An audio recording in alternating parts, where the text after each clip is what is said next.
screen, hoping to absorb any morsel of information at this point kind of tired. I'm talking about a deep, wary, existential tiredness. But I'm not here to complain.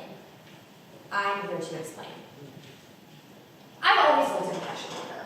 And yes, Duke is high pressure, and yes, it is intense, but I'm not talking about Duke. This precedes Duke.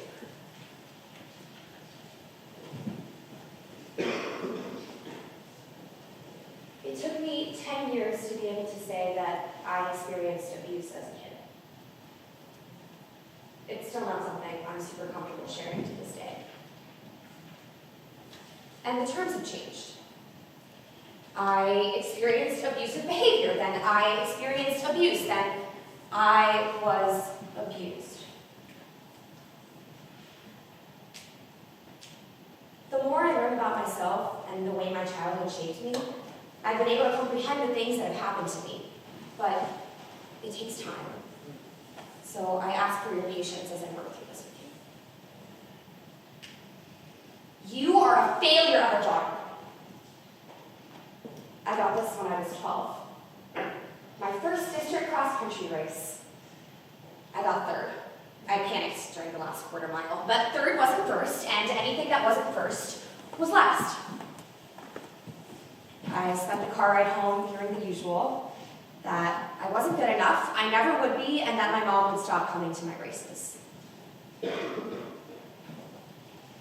You're going to get chubby. I got this when I was 15. I was 85 pounds and 5'1". I snuck food around my house to eat. I was forced to take these specialized protein shakes every morning. I always describe this period of my life as being like a racehorse. I was up at 4:30 every morning. I would run 6 miles before school started at 7. I would go to school, practice after school, another 6 miles or so, sprint practice after dinner hour, another 2.5 miles. And for 3.5 years of my life, I was logging around 95 miles per week. What started as a sport became my right to food, my right to love, and for some time, it felt like my right to live.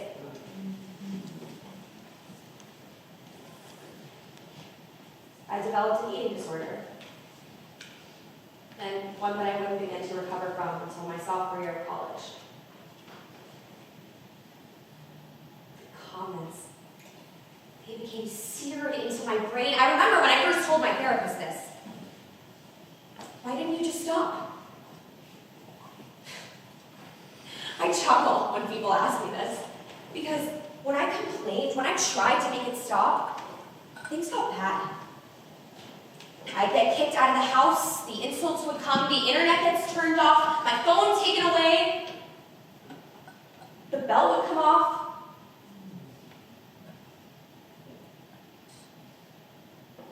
At this point, I became the subject of abuse from my high school coach as well.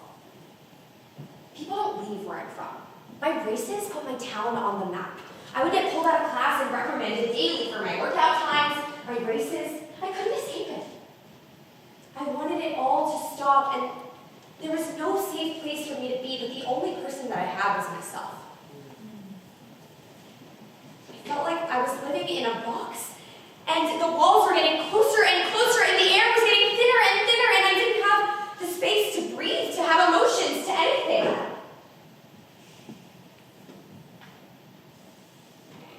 I planned a couple of attempts in my own life, because I couldn't handle it anymore.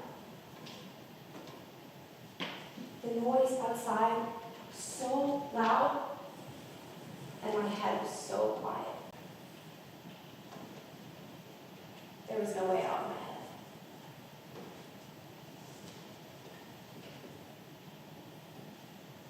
My senior year, I signed to Duke, my golden ticket. At this point, I was in too deep. Duke was my way out of my hometown, but more importantly, my way out of my house. Most of my freshman year, I spent with a lab rat. I was 110 pounds and 5'6". I never got my period. I kept passing out during races, more stress tests, more blood tests. got misdiagnosed as an epileptic. It wasn't until I realized what these seizures were, aka non-epileptic psychogenic seizures, that I began to comprehend what had happened to me. I left the team after my freshman year, and for a brief while, I left running too.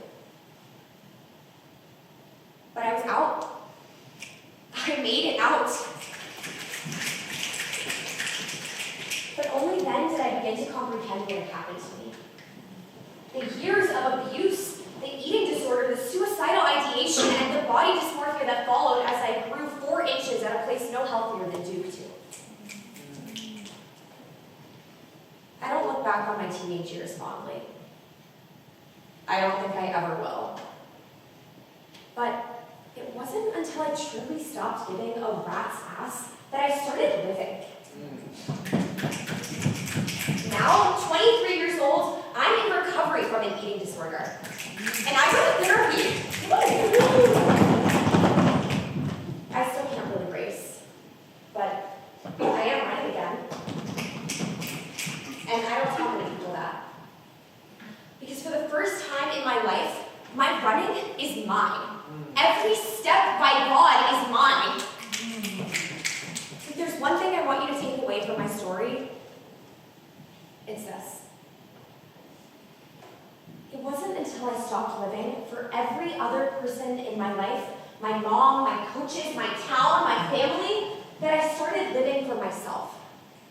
Your life, your story, your journey, it's yours. So I'm begging you, take it and run with it.